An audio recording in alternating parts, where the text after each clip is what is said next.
Fu, variously translated as rhapsody or poetic exposition, is a form of Chinese rhymed prose that was the dominant literary form during the Han Dynasty. Fu are intermediary pieces between poetry and prose in which a place, object, feeling, or other subject is described and rhapsodized in exhaustive detail and from as many angles as possible. Classical Fu composers attempted to use as wide a vocabulary as they could, and often included great numbers of rare and archaic terms in their compositions. Fu poems employ alternating rhyme and prose, varying line length, close alliteration, onomatopoeia, loose parallelism, and extensive cataloguing of the topics. Unlike the songs of the classic of poetry of the verses of Fu, Fu were meant to be recited aloud or chanted but not sung. The Fu genre came into being around the 3rd to 2nd centuries BC and continued to be regularly used into the Song dynasty. Fu were used as grand praises for the imperial courts, palaces,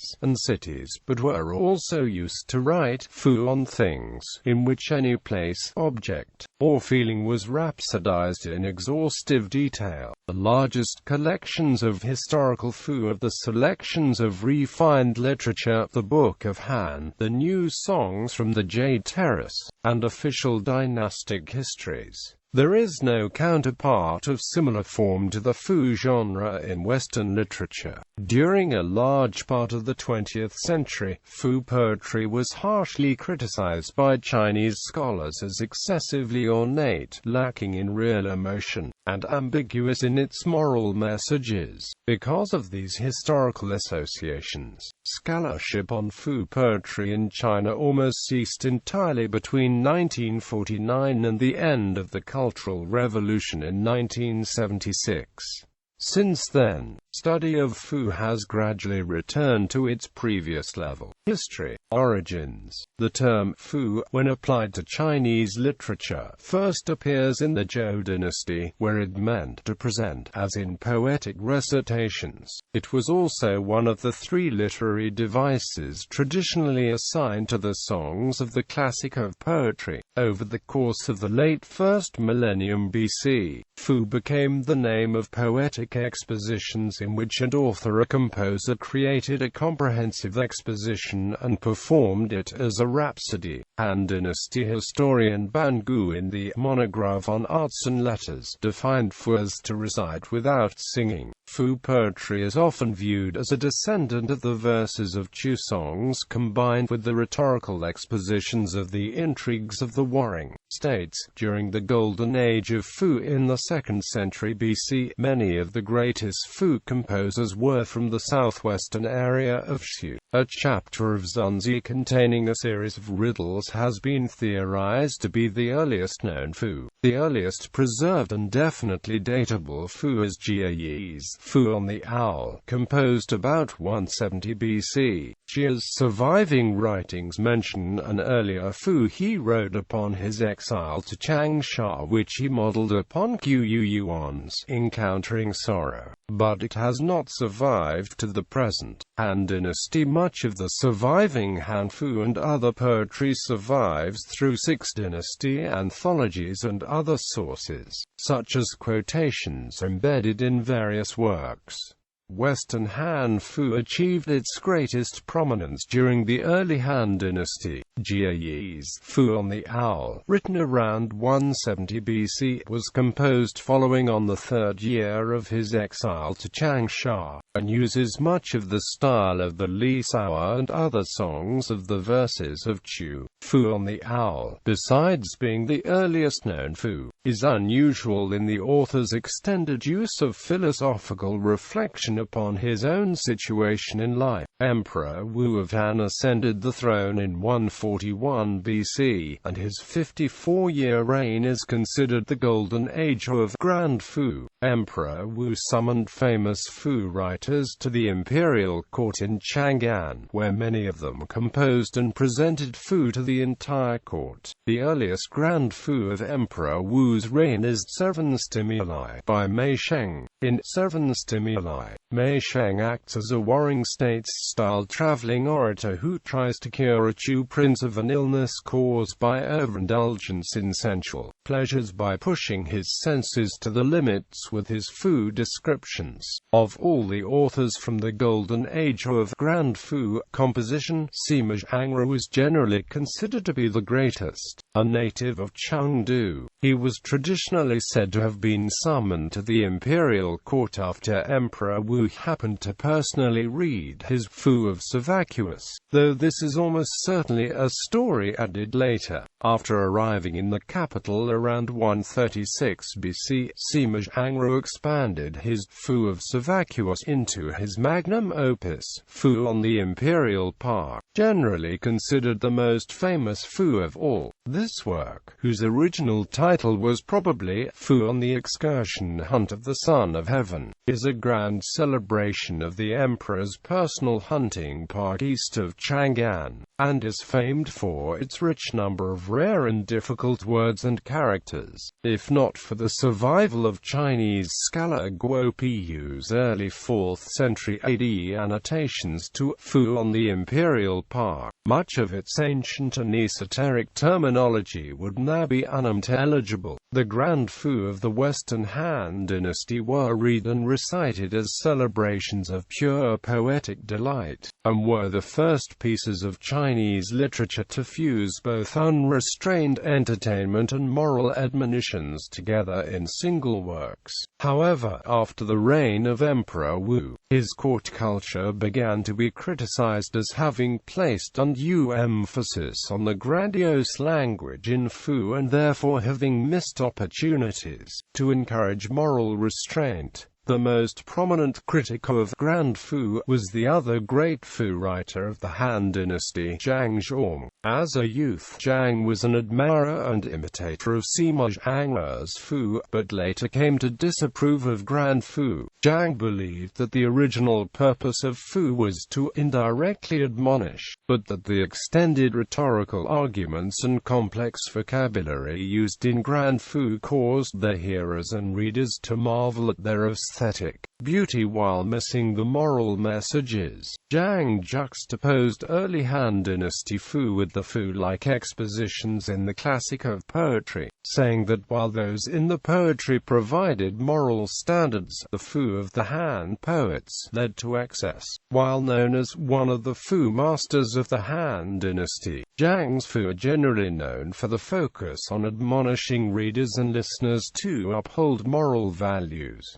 Eastern Han. Two of the most famous Fu writers of the Eastern Han period were the polymaths Zhang Heng and Cai Yong. Among Zhang Heng's large corpus of writings are a significant number of Fu poems, which are the first to have been written in the shorter style that became typical of post-Han Fu. Zhang's earliest known Fu is Fu on the Hot Springs, which describes the hot springs at Mount Li, which famously later became a favorite of imperial concubine Yang during the Tang dynasty. Fu on the Two Metropolises is considered Zhang's masterpiece. Zhang spent 10 years gathering material for the Fu, a response to an earlier Fu by Ban Gutat is a poetic comparison between the two capitals of the Han dynasty, Liaoyang and Chang'an. Zhang's Fu is highly satirical and cleverly mocks many aspects of the Western Han period, including Emperor Wu himself. The piece contains long passages colorfully describing life in the two capitals in great detail, including the entertainment areas. Cai Yong, like Zhang Heng, was a prolific writer in addition to his mathematical, astronomical, and musical interests. In AD 159, Cai was summoned to Chang'an to perform on the Chinese zither for the imperial court, but became ill shortly before arriving and returned to his home. Cai composed a poetic record record of his journey in Fu on Recounting a Journey. His most well-known Fu, in Fu on Recounting a Journey, Kai cites examples of treacherous and dishonest rulers and officials from Chinese history, then criticizes the eunuchs of the capital for similar crimes. A number of Fu writers from the late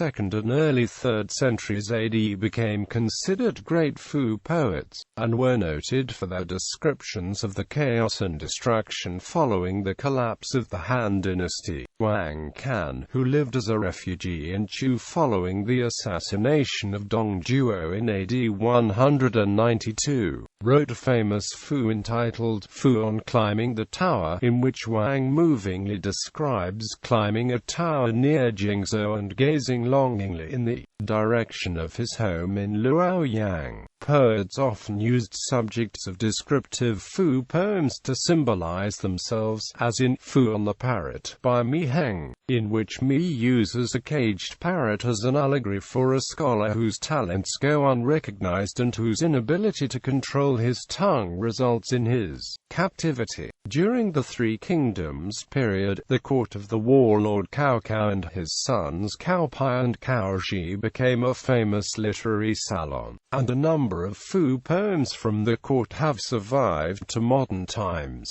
6 dynasties. During the 6 dynasties period, Fu remained a major part of contemporary poetry, although Shi poetry was gradually increasing in popularity. 6 dynasties Fu are generally much shorter and less extravagant than Han Dynasty Fu, likely due to a tradition of composing works entirely in parallel couplets that arose during the period, while lyrical Fu and Fu on things had been starkly different forms in the Han Dynasty. After the 2nd century AD, the distinction mostly disappeared. Although the extravagant Fu style of the Han mostly disappeared, Fu on things continued to be widely written. Xie Ling Guan is one of the best-known poets of the entire 6 dynasties period, second only to Tao Yuanming. In contrast to his older contemporary Tao, Xie is known for the difficult language, dense allusions, and frequent parallelisms of his poetry. Xie's greatest Fu is Fu on Dwelling in the Mountains,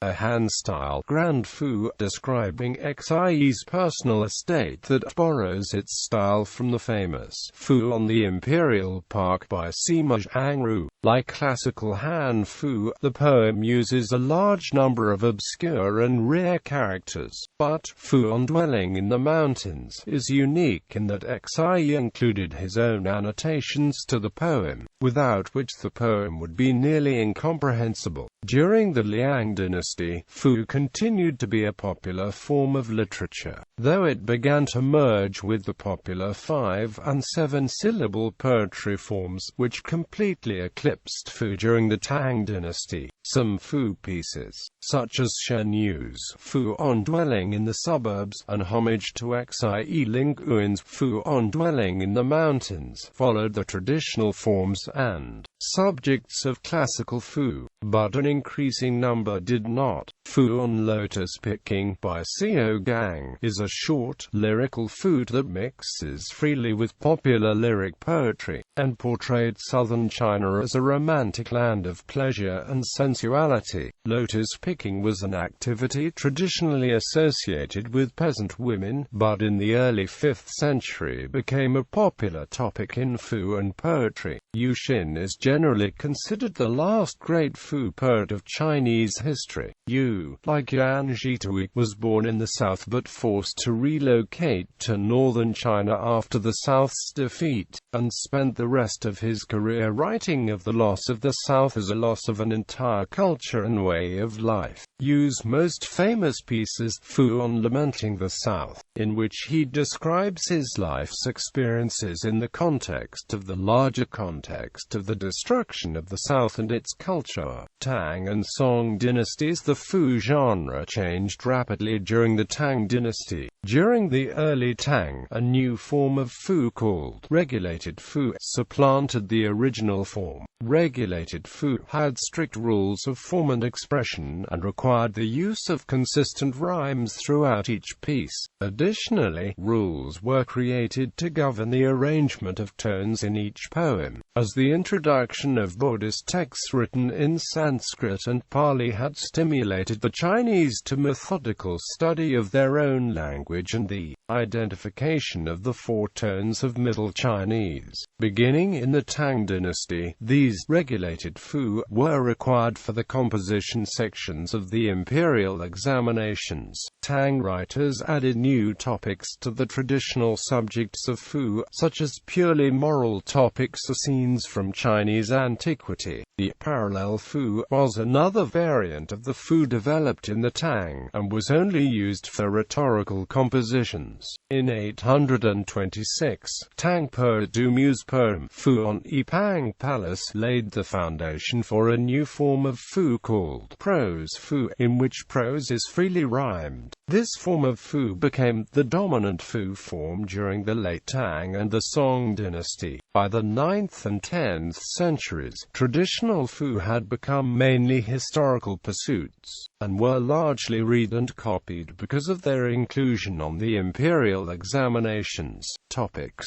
Fu on things. Between 130–100 BC, Emperor Wu greatly expanded China's territory into Central Asia, northern Vietnam, and the Korean peninsula through a series of military campaigns and invasions. As the expansion progressed, a large number of foreign plants, animals, goods, and rarities were brought to the imperial capital at Chang'an. Throughout the Han Dynasty, court officials and poets often composed special Fu called Fu on things, on these new and unusual things, in which they described and catalogued extensively. These Fu on things became a major genre in Fu poetry, and cover a vast number of instruments, objects, and phenomena. Ban Shao, one of the most famous female poets of Chinese history, wrote a well-known Fu during the reign of Emperor He of Han entitled Fu on the Great Bird, believed to be a description of an ostrich brought to the Han court from Parthia around AD 110.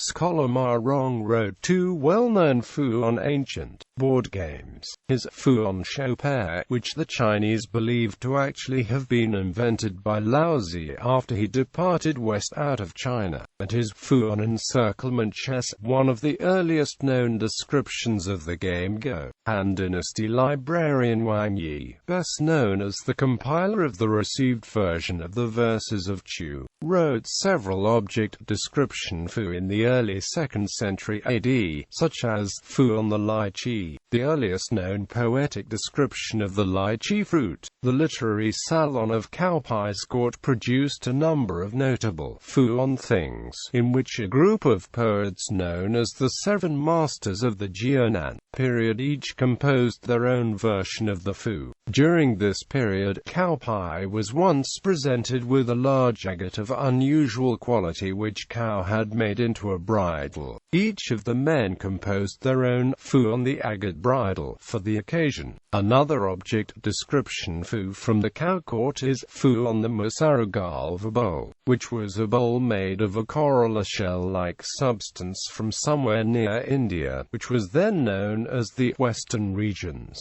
One of poet Xu Zai's Fu has become well known in the history of Chinese cuisine. His Fu on pasta is an encyclopedic description of a wide variety of dough-based foods, including noodles, steamed buns, and dumplings, which had not yet become the traditional Chinese foods they are in modern times. Western Jin poet Fu Qian's Fu on paper is well known as an early description of writing paper, which had only been invented about 150 years earlier.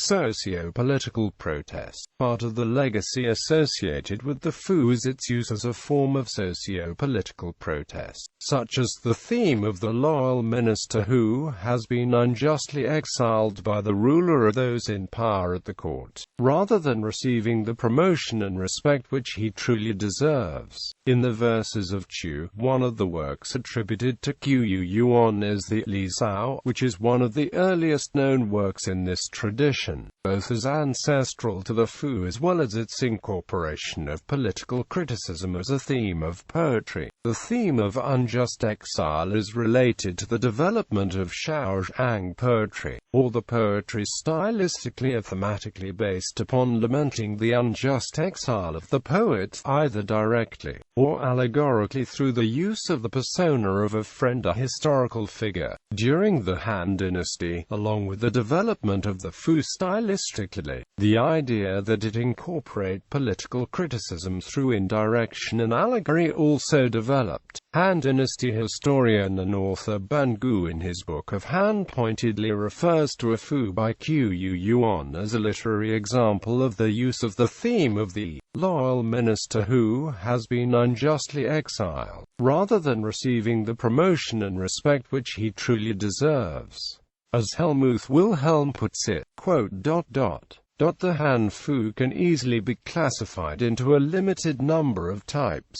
All types have one feature in common. Almost without exception they can be and have been interpreted as voicing criticism, either of the ruler, the ruler's behavior, or certain political acts or plans of the ruler, or of the court officials of the ruler's favorites, or, generally, of the lack of discrimination in the employment of officials." A few examples that are positive in tone recommend the authors of the peers for employment, or even contain specific political suggestions. In short, almost all Fu have a political purport, and, in addition, almost all of them deal with the relationship between the ruler and his officials, seen in context. Ban Gu's discussion of Qiu Yuan and the Chu Sao style is less to the point of the actual evolutionary path of the Fu and more to the point that the main purpose of the Fu is political and social criticism through poetic indirection. Thus,